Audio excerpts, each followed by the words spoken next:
How can you reconcile that? The myth is saying something that is not consistent with the dialogue itself. In the dialogue, these points are made. These points are made. But if we can consider these points, it doesn't match up to this dialogue. Pardon me, to the myth.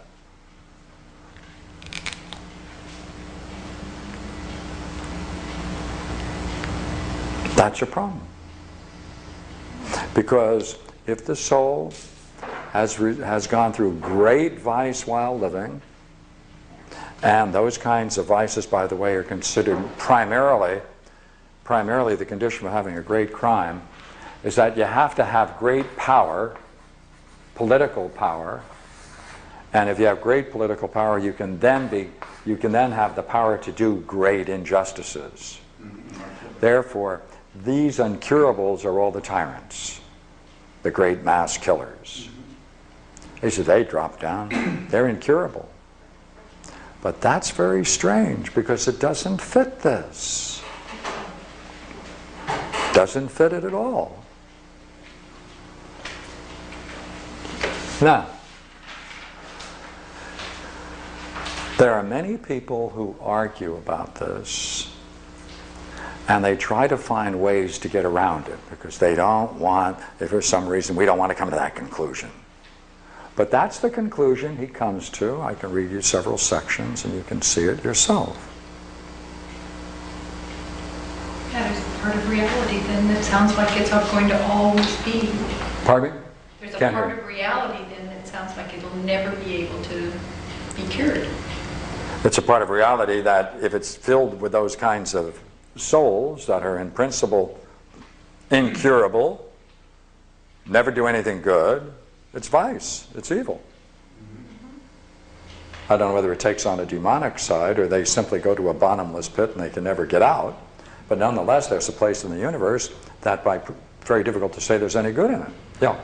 In the book The Spear of Destiny, they claim that they could go back into the lives of Hitler, previous lives. And they said they followed the pattern. He had a situation where he was making love, I guess, to somebody's wife, and they cut off his testicles. And he carried that resentment clear down into different lives and into this one where he became like an incurable. Well, that had a lot to do with his... But if incurable, if they do come back, they are the sources of all the mass destruction and evil and murder and suffering among mankind. Well, if they are there, we don't want them up. Let them stay there. Yeah. But wait a minute. That's vengeance. That's vengeance. It's vengeance. Simply, it's vengeance. And it means, in philosophy, it means something far more interesting. It means that you can't reach some people who, even though they have reason, they have a mind, but they can't be reached. All right? That means they're locked out or locked into irrationality. That means it can't be reached. That's the assumption. And they can't be reached either in this world or that one. Well, then there must be something curious about the Creator. According to Sasaki, or the Cimarron Zen Center, he claimed to be a great saint, you had to be a great sinner. Yeah, but you see, that I like that view because that means then they came back. This, they don't come back. Yeah.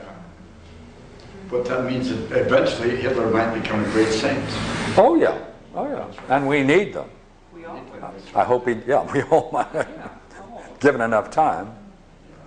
Yeah. Well, look now. Let's see if I can do some more with this.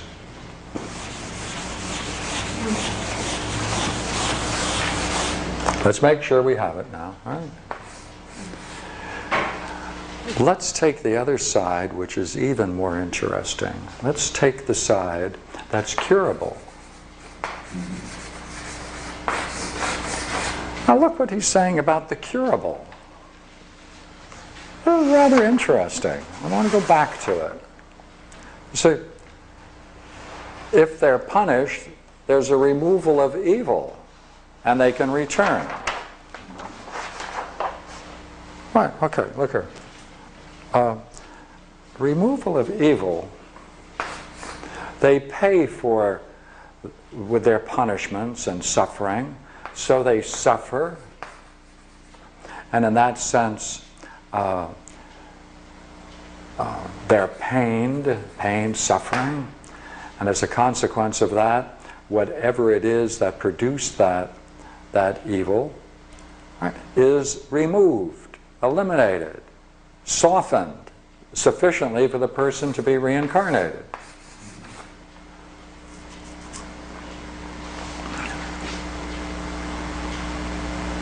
Remember. But there's no learning.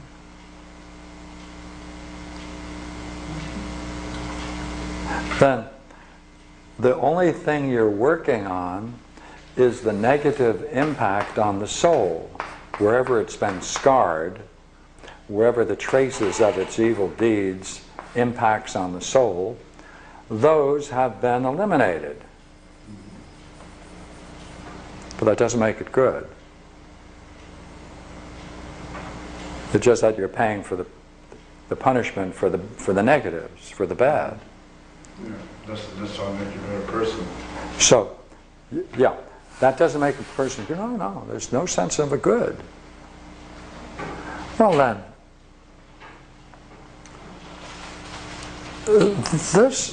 this idea then that there can be something positive, a removal, must be in the house of Tartarus, but there is nothing that can reach those that are incurable. Look here, we have to know why they're incurable.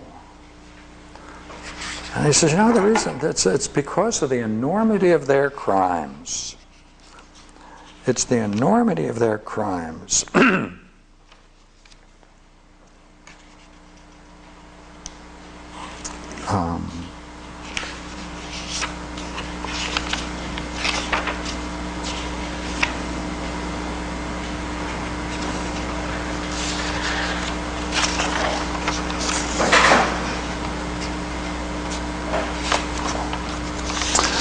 He says in a very interesting place here,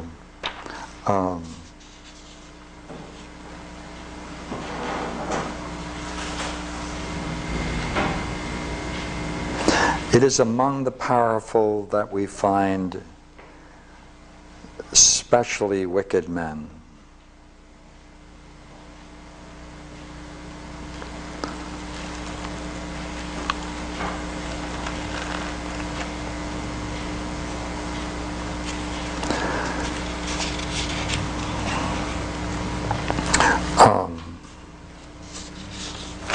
I would like to read you the paragraph.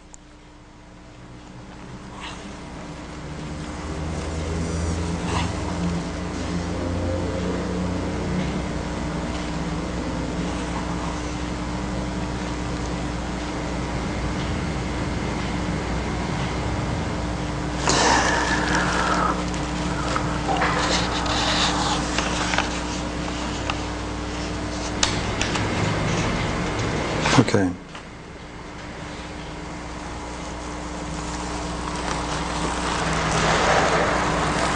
But of those who have done extreme wrong, and as a result of such crimes have become incurable, of those are the examples made. No longer are they profited at all themselves, since they are incurable. But others are profited who behold them undergoing for their transgressions the greatest, sharpest, and most fearful sufferings evermore, actually hung up as examples there in the infernal dungeon.